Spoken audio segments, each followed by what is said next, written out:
नमस्कार दर्शक बंधु जय जगन्नाथ आज राशिफल भिडियो को आपण को स्वागत। दर्शक बंधु पवित्र सुनावेश उपलक्षे आपण मानक अनेक अनेक शुभेच्छा एवं शुभकामना। पवित्र सुनावेश दर्शक बंधु जहाँकि जुलाई मास 25 तारिख शनिवार दिन पड़वा जाऊँगी। यही पवित्र सुनावेश बड़ एकादशी यही दिनटी अत्यंत खास रहिबाकु जाउछि। एहार स्वतंत्र प्रभाव मध्य 12 गोटी राशिचक्रଙ୍କ ଉପରେ पड़िबाकु जाउछि। सेथि मध्यरु 6 गोटी राशि हेबाकु जाउछन्ति अत्यंत महाभाग्यशाली। एही पवित्र सुनावेश ठारू भाग्यर मोड़ अचानक बदलिबाकु जाउछि। ए भाग्यशाली 6 गोटी राशिचक्रଙ୍କର जीवन सुना परि चमकिबाकु जाउछि। ए भाग्यशाली राशिचक्रଙ୍କ जीवन सुनार गादी रे बसिबाकु जाउछन्ति।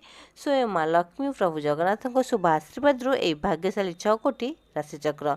दर्शक बंधु हुए तो ये भाग्यशाली 6 गोटी राशिचक्रଙ୍କ भितर आपणक राशि थाईपरे। आपण मैंने जदि आम चैनल को सब्सक्राइब करना सहृदय स्वयं माँ लक्ष्मी प्रभु नारायण को श्रद्धा एवं भक्ति करते तो भिडियो को लाइक करूँ, शेयर करूँ, चैनल टी को सब्सक्राइब करने सहित कमेंट बॉक्स में जय माँ लक्ष्मी प्रभु नारायण लिखि जनातु।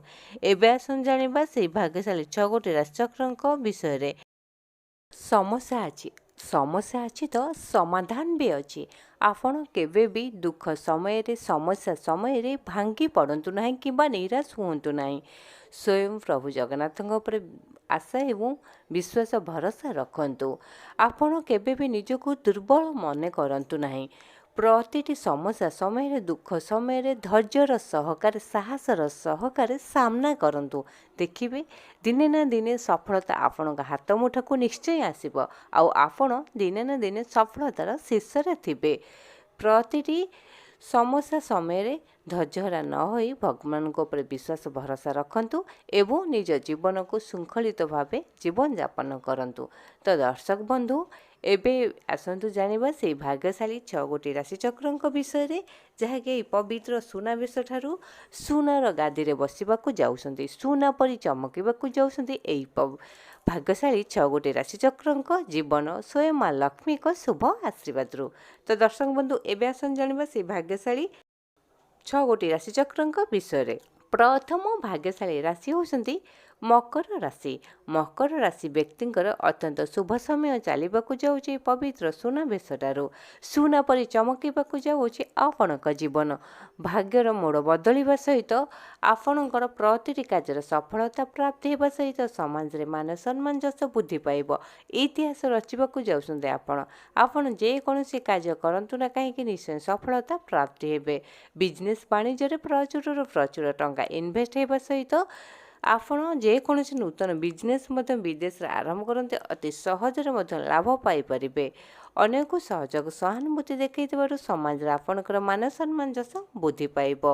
आपण पुला पुला टंका गादी बसवा सहित सुनार गादी बसवाक जाउछन्ते आपण कहीं आपणक कुंडली रे स्वयं माँ लक्ष्मीकर शुभ आशीर्वाद पड़िथिबारु आपणकर दीर्घ दिन धरी अटकी समस्त मनस्कामना पूर्ण होगापाई जाऊँगी। आपणक जीवन में लगी रही दुख कष्ट समस्यार अंत घटिब। भाग्य आपण को पूर्ण साथ देव। आशा ठारू अधिक आशाजनक फल आपण को मिल।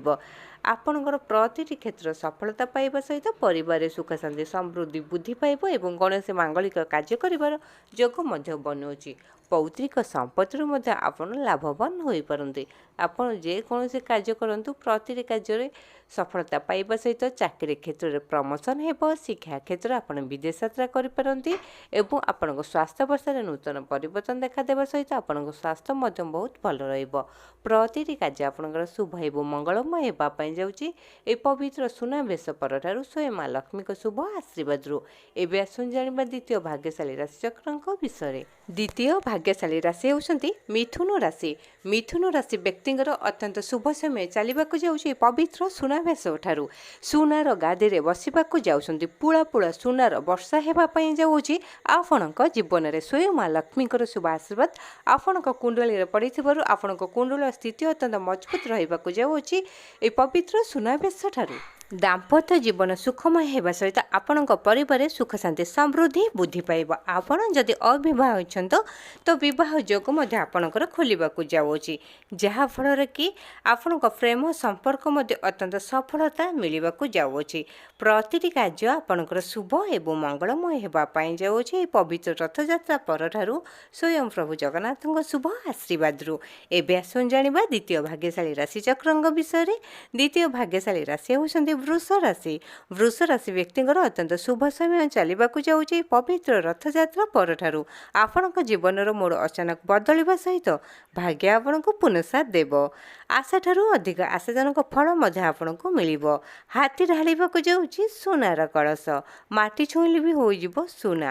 ଇତିହାସ ରଚିବାକୁ ଯାଉଛନ୍ତି ଆପଣ। ପ୍ରତିଟି କ୍ଷେତ୍ରରେ ସଫଳତା ପାଇବା ସହିତ ଆପଣଙ୍କ ଜୀବନର ଶୈଳୀ ମଧ୍ୟ ବଦଳିବାକୁ ଯାଉଅଛି। ଅଚାନକ ଆପଣଙ୍କ ଜୀବନର ମୋଡ଼ ବଦଳିବା ସହିତ ସମସ୍ତ କାର୍ଯ୍ୟରେ ଆପଣ ସଫଳତା ପାଇବେ। ଆପଣଙ୍କ ଜୀବନରେ ଲାଗି ରହିଥିବା ଦୁଃଖ କଷ୍ଟ ସମସ୍ୟାର ଅନ୍ତ ଘଟିବ। ଭାଗ୍ୟ ଆପଣଙ୍କୁ ପୁନଃସାଥ ଦେବ। ସୂର୍ଯ୍ୟଙ୍କ ପରି ଚମକେଇବାକୁ ଯିବ ଆପଣଙ୍କ ଜୀବନ। ଭାଗ୍ୟ ଆପଣଙ୍କର ସାଥ ଦେବାରୁ ଆପଣ ଯେକୌଣସି କାର୍ଯ୍ୟ କରନ୍ତୁ ନିଶ୍ଚୟ ସଫଳତା ପ୍ରାପ୍ତି ହେବେ। ପ୍ରତିଟି କ୍ଷେତ୍ରରେ ସଫଳ ପାଇବା ସହିତ ସମାଜରେ ଆପଣଙ୍କର ମାନ ସମ୍ମାନ ଯଶ ବୃଦ୍ଧି ପାଇବ।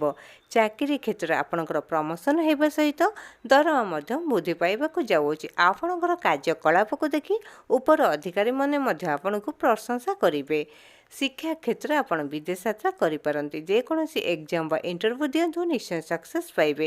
ଯଦି ଆପଣ କମ୍ପିଟିଟିଭ୍ ଏକ୍ଜାମ୍ ଦେଉଛନ୍ତି ନିଶ୍ଚୟ କୃତକାର୍ଯ୍ୟ ମଧ୍ୟ ଲାଭ କରିବେ। ଆପଣଙ୍କର ଆର୍ଥିକ ସମସ୍ୟା ଦୂରେଇ ଯାଇ ଅଚାନକ ଧନ ପ୍ରାପ୍ତି ହେବାର ଯୋଗ ବନିବା ସହିତ ପୁଳା ଧନର ବର୍ଷା ହେବା ସହିତ ଟଙ୍କା ଗାଦିରେ ବସିବାକୁ ଯାଉଛନ୍ତି ଆପଣ। ହୁଏତ ଦୁନିଆର ସବୁଠାରୁ କୋଟିପତି ଆପଣ ବନିପାରନ୍ତି। ପ୍ରତିଟି କାର୍ଯ୍ୟ ଶୁଭ ଏବଂ ମଙ୍ଗଳମୟ ହେବା ପାଇଁ ଯାଉଛି ଏହି ପବିତ୍ର ସୁନାବେଶଠାରୁ ସ୍ୱୟଂ ମା ଲକ୍ଷ୍ମୀଙ୍କ ଶୁଭ ଆଶୀର୍ବାଦରୁ ଆପଣଙ୍କ ଜୀବନରେ। ଏବେ ଆସନ୍ତୁ ଜାଣିବା ତୃତୀୟ ଭାଗ୍ୟଶାଳୀ ରାଶିଚକ୍ରଙ୍କ ବିଷୟରେ। ତୃତୀୟ ଭାଗ୍ୟଶାଳୀ ରାଶି ହେଉଛନ୍ତି ତୁଳା ରାଶି। ଆପଣଙ୍କ ଜୀବନରେ ଅତ୍ୟନ୍ତ ଶୁଭ ସମୟ ଆସିବାକୁ ଯାଉଛି ଏହି ପବିତ୍ର ରଥଯାତ୍ରା ବା ପବିତ୍ର ସୁନାବେଶ ପରଠାରୁ। ଆପଣଙ୍କ ଜୀବନର ମୋଡ଼ ଅଚାନକ ବଦଳିବାକୁ ଯାଉଛି। ସୁନାର ଗାଦିରେ ବସିବା ସହିତ ଆପଣଙ୍କ ଜୀବନ ସୁନା ପରି ଚମକିବାକୁ ଯାଉଅଛି। ସ୍ୱୟଂ ମା ଲକ୍ଷ୍ମୀଙ୍କର ଶୁଭ ଆଶୀର୍ବାଦ ଆପଣଙ୍କ କୁଣ୍ଡଳୀରେ ଥିବାରୁ ପ୍ରତିଟି କାର୍ଯ୍ୟ ମଧ୍ୟ ଆପଣଙ୍କର ଶୁଭ ହେବା ସହିତ ଆପଣଙ୍କର କୁଣ୍ଡଳୀର ସ୍ଥିତି ଅତ୍ୟନ୍ତ ମଜବୁତ ରହିବାକୁ ଯାଉଅଛି, ଯାହାଫଳରେ କି ଆପଣ ଯେକୌଣସି କାର୍ଯ୍ୟ କରନ୍ତୁ ନିଶ୍ଚୟ ସଫଳତା ପାଇବାକୁ ଯାଉଛନ୍ତି ଏହି ପବିତ୍ର ସୁନାବେଶଠାରୁ। ସ୍ୱାସ୍ଥ୍ୟ ଅବସ୍ଥାରେ ଆପଣଙ୍କର ନୂତନ ପରିବର୍ତ୍ତନ ଦେଖାଦେବା ସହିତ ଆପଣଙ୍କ ସ୍ୱାସ୍ଥ୍ୟ ମଧ୍ୟ ବହୁତ ଭଲ ରହିବ, ଯାହାଫଳରେ କି ଆପଣଙ୍କ ମନ ମଧ୍ୟ ଅତ୍ୟନ୍ତ ପ୍ରଫୁଲ୍ଲିତ ରହିବ। ବିଦେଶ ଯାତ୍ରା କରିବାର ଯୋଗ ବନିବା ସହିତ କୌଣସି ଧାର୍ମିକ ସ୍ଥାନକୁ ମଧ୍ୟ ଆପଣ ଯାଇପାରନ୍ତି। ବିଜନେସ୍ ବାଣିଜ୍ୟରେ ପ୍ରଚୁର ଟଙ୍କା ଇନଭେଷ୍ଟ ହେବା ସହିତ ସମାଜରେ ମାନ ସମ୍ମାନ ଯଶ ବୃଦ୍ଧି ପାଇବ। ଅନ୍ୟକୁ ସହଯୋଗ ଅନୁଭୂତି ଦେଖାଇଥିବାରୁ ଆପଣ ପ୍ରଶଂସାର ପାତ୍ର ହେବା ସହିତ ଆପଣଙ୍କର ପ୍ରତିଟି କ୍ଷେତ୍ର ଭାଗ୍ୟ ସାଥ ଦେବ। ଆପଣଙ୍କର ଦୀର୍ଘ ଦିନ ଧରି ଅଟକିଥିବା ସମସ୍ତ କାର୍ଯ୍ୟ ଏବଂ ସମସ୍ତ ମନସ୍କାମନା ମଧ୍ୟ ପୂର୍ଣ୍ଣ ହେବା ପାଇଁ ଯାଉଅଛି। ଆପଣଙ୍କର ସମସ୍ତ ଦୀର୍ଘ ଦିନ ଧରି ଲାଗି ରହିଥିବା ଦୁଃଖ କଷ୍ଟ ସମସ୍ୟାର ଅନ୍ତ ଘଟିବ। ଭାଗ୍ୟ ଆପଣଙ୍କୁ ପୁନଃସାଥ ଦେବ। ସୂର୍ଯ୍ୟଙ୍କ ପରି ଚମକେଇବାକୁ ଲାଗିବ ଆପଣଙ୍କ ଜୀବନ। ପ୍ରତିଟି କ୍ଷେତ୍ରରେ ସଫଳତା ପାଇବେ। ସମାଜରେ ମାନ ସମ୍ମାନ ଯଶ ବୃଦ୍ଧି ପାଇବ। କୋର୍ଟ କଚେରୀ ମାଲି ମକଦ୍ଦମା ସମସ୍ତ ରାୟ ଆପଣଙ୍କ ସପକ୍ଷରେ ଯିବାରୁ ଆପଣଙ୍କ ମନ ମଧ୍ୟ ଅତ୍ୟନ୍ତ ପ୍ରଫୁଲ୍ଲିତ ରହିବ। ଦାମ୍ପତ୍ୟ ଜୀବନ ଆପଣଙ୍କର ଅତ୍ୟନ୍ତ ସୁଖ ସମୃଦ୍ଧି ଆଣିଦେବା ସହିତ ଦାମ୍ପତ୍ୟ ଜୀବନ ଅତ୍ୟନ୍ତ ସୁଖମୟ ହେବା ପାଇଁ ଯାଉଅଛି। ଆପଣଙ୍କ ପରିବାରରେ କୌଣସି ମାଙ୍ଗଳିକ କାର୍ଯ୍ୟ କରିବାର ଯୋଗ ବନିବା ସହିତ କୌଣସି ନୂତନ ଯାନ ଏବଂ ଗୃହ କ୍ରୟ କରିବାର ଯୋଗ ମଧ୍ୟ ବନୁଅଛି। ପ୍ରତିଟି କ୍ଷେତ୍ରରେ ସଫଳତା ପାଇବା ସହିତ ସ୍ୱାସ୍ଥ୍ୟ ଅବସ୍ଥାରେ ନୂତନ ପରିବର୍ତ୍ତନ ଦେଖାଦେବ, ଯାହାଫଳରେ କି ଆପଣଙ୍କ ସ୍ୱାସ୍ଥ୍ୟ ମଧ୍ୟ ବହୁତ ଭଲ ରହିବ। ଚାକିରି କ୍ଷେତ୍ରରେ ଆପଣଙ୍କର ପ୍ରମୋସନ ହେବା ସହିତ ଦରମା ମଧ୍ୟ ବୃଦ୍ଧି ପାଇପାରେ। ଶିକ୍ଷା କ୍ଷେତ୍ରରେ ଆପଣ ଯଦି ଯେକୌଣସି କମ୍ପିଟିଟିଭ୍ ଏକ୍ଜାମ୍ ଦେଇଛନ୍ତି ନିଶ୍ଚୟ ସକ୍ସେସ୍ ପାଇବା ସହିତ ବିଦେଶ ଯାତ୍ରା କରିବାର ଯୋଗ ମଧ୍ୟ ବନୁଅଛି। ପ୍ରତିଟି କାର୍ଯ୍ୟ ଆପଣଙ୍କର ସଫଳତା ପାଇବା ସହିତ ଆପଣ ଯଦି ଅବିବାହ ଅଛନ୍ତି ତ ବିବାହ ଯୋଗ ମଧ୍ୟ ଖୋଲିବାକୁ ଯାଉଅଛି। ହୁଏତ ବିବାହ ବନ୍ଧନରେ ବାନ୍ଧି ହୋଇପାରନ୍ତି ଆପଣ। प्रतिटी कार्य आपणकर शुभ एवं मंगलमय हेबा पई जाउछि पवित्र सुनाबेश ठारू स्वयं मां लक्ष्मी शुभ आशीर्वाद एवं जानिबा चतुर्थ भाग्यशाली राशि चक्रंक विषय चतुर्थ भाग्यशाली राशि होउछन्ति बिछा राशि व्यक्तिंकर अत्यंत शुभ समय चलिबाकु जाउछि पवित्र सुनाबेश ठारू सुनार गादी रे बसिबाकु जाउछन्ति पुळा पुळा सुनार वर्षा हेबा पई जाउछि आपणक जीवन रे स्वयं मां लक्ष्मी शुभ आशीर्वाद काहेकि स्वयं मां लक्ष्मी शुभ आशीर्वाद आपणक कुंडली रे पड़िथिबारु आपणक कुंडली स्थिति अत्यंत मजबूत रहिबाकु जाउछि आपणकर प्रतिटी क्षेत्र सफलता पाइबा सहित दीर्घ दिनर समस्त मनस्कामना मध्य पूर्ण हेबा पई जाउछि एई पवित्र सुनाबेश परठारु आपण जे कोनोसी कार्य करंतु निश्चय सफलता पाइबे हाथी ढालिबाकु जाउछि सुनार कलश इतिहास रचिबाकु जाउछन्ति आपण भाग्यर मोड़ अचानक बदलिबाकु जाउछि आपणक जीवन रे एवं जीवन शैली मध्य बदली जीव प्रतिटी क्षेत्र में सफलता ही सफलता मिलवाक जाऊँगी आशा ठारू अधिक आशाजनक फल आपण पाइपारते आपण जेकोसी कार्य करंतु निश्चय सफलता पाइबे समाज रे आपणकर मान सम्मान जस बुद्धि पाइब चाकरी क्षेत्र में आपणकर प्रमोशन हेबा सहित दाम्पत्य जीवन अत्यंत सुख शांति समृद्धि रे भरीजिव हुए तो आपण गृह में कौन से मांगलिक कार्य कर जोग बनुअछि आपण नूतन जान बा गृह क्रय करिपारंती शिक्षा क्षेत्र में आपण विदेश यात्रा करने सहित कॉम्पिटिटिव एग्जाम देइसंते निश्चय सक्सेस पाइबे हुए तो आपण को चाकरी मिल पारे चाकरी क्षेत्र में आपणकर प्रमोशन हेबा सहित उपर अधिकारी मन आपण को प्रशंसा करिपारंती आपण विदेश यात्रा कर जोग बनवा सहित कौन धार्मिक स्थान को बुलवाक जापारती कर्म क्षेत्र में आपण निश्चय सफलता पाइबे आपणकर स्वास्थ्य अवस्था नूतन परिवर्तन देखादेव एवं आपण स्वास्थ्य बहुत भल रहा कि आपण मन अत्यंत प्रफुल्लित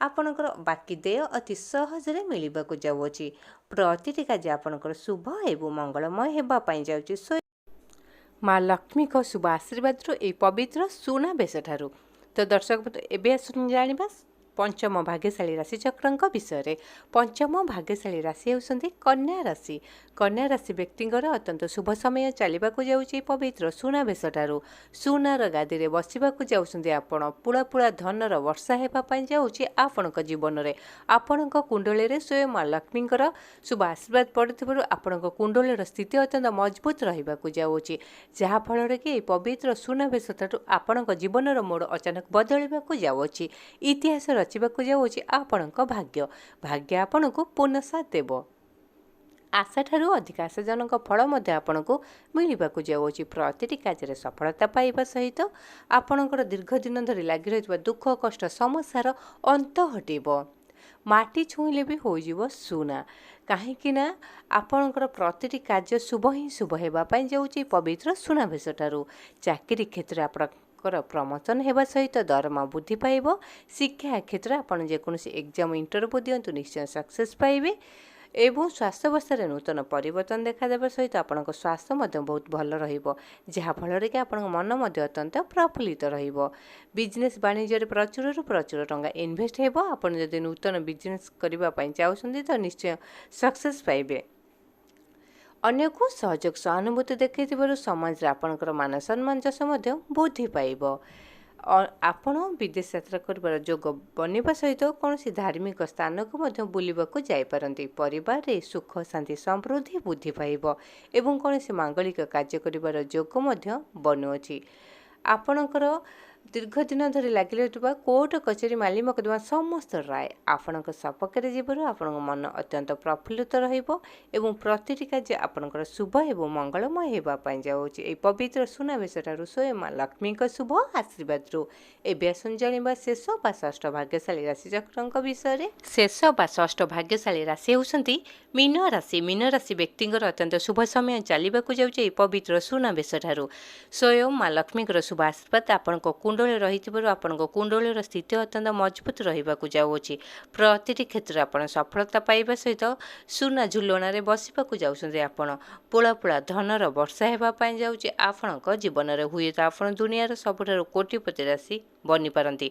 प्रतिटी क्षेत्र में सफलता पाइबा सहित समाज रे आपण मान सम्मान जस बुद्धि पाइब। आपणक परिवार सुख शांति समृद्धि फेरिबाकु जाउछि, जहा फल कि आपणक परिवार मध्य कौनसी नूतन जान बा गृह क्रय करिबार जोग बनुछि। आर्थिक समस्या दूरे जे अचानक धन प्राप्त होइबार जोग बनिबा सहित पौत्रिक संपत्ति आपण लाभवान होई पारंती। आपण जेकोसी बिजनेस वाणिज्य करंतु निश्चय सक्सेस पाइबे। बिजनेस वाणिज्य रे प्रचुर टंका इन्वेस्ट हेबा सहित समाज रे आपणकर मान सम्मान जस बुद्धि पाइब। कोर्ट कचेरी माली मकदमा समस्त राय आपणक सपक्ष रे जीवर आपण मन मध्य अत्यंत प्रफुल्लित रहिब। अटकिथिबा बाकी दे अति सहज रे आपणको मिलिबाकू जाउछि। धन जीवार बाट आपणक जीवन रे खोलिबाकू जाउछि। आपण प्रतिटी क्षेत्र में सफलता पाइबा सहित दीर्घ दिन धरी अटकी समस्त कार्य मध्य पूर्ण हेब। आपणकर प्रतिटी कार्य शुभ एवं मंगलमय हेबापी जाऊे पवित्र सुनावेश ठारू स्वयं माँ लक्ष्मी शुभ आशीर्वाद। तो दर्शक बंधु यही भाग्यशाली राशिचक्र भाग्यफल, जहाँकि पवित्र सुनावेश ठारू जीवन मोड़ अचानक बदलवा सहित सुना झुलण झुलवाक जाऊँगी। पुला पुला टंका गादी में बसवाक जाऊँगी। भाग्यशाली राशिचक्र स्वयं माँ लक्ष्मी शुभ आशीर्वाद। स्वयं माँ लक्ष्मी शुभ आशीर्वाद ये भाग्यशाली राशिचक्र कुंडली कुंडली स्थिति अत्यंत मजबूत रहा जाऊँगी। जेकोसी कार्य करंतु निश्चय सफलता पाइबाक जाऊँगी। भाग्यशाली राशिचक्र प्रतिटी क्षेत्र में सफलता पाइबे। समाज रे मान सम्मान जस बुद्धि पाइब एवं अटकी समस्त मनस्कामना मध्य पूर्ण हेब। दीर्घ दिन धरी लगी रही जीवन दुख कष्ट समस्यार अंत घटवाक जाऊँगी। भाग्यशाली राशिचक्र जीवन में सुनावेश ठारू स्वयं माँ लक्ष्मी शुभ आशीर्वाद। तो दर्शक बंधु आपण मानक आम भिडियो केमती लगिला कमेंट बॉक्स में जय माँ लक्ष्मी लिखि जणाइबा सहित भिडियो को लाइक करूँ, शेयर करूँ, चैनल टी सब्सक्राइब करूँ।